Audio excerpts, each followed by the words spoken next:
ومثل الذين كفروا كمثل الذي ينعق بما لا يسمع إلا دعاء ونداء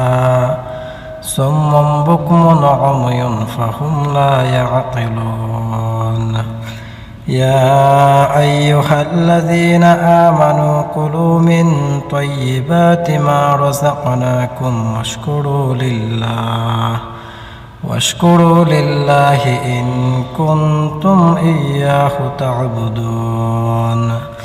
إنما حرم عليكم الميتة والدم ولحم الخنزير وما أهل به لغير الله فمن اضطر غير باغ ولا عاد فلا إثم عليه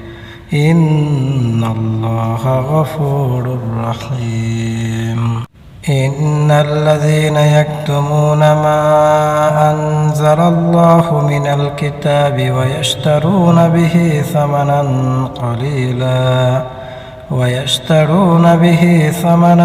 قليلا أولئك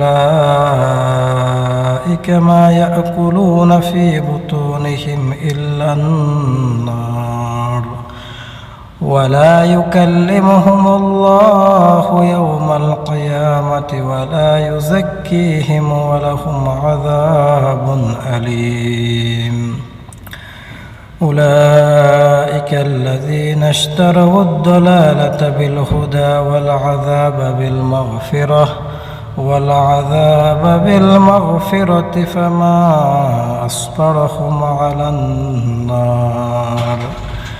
ذلك بأن الله نزل الكتاب بالحق وإن الذين اختلفوا في الكتاب لفي شقاق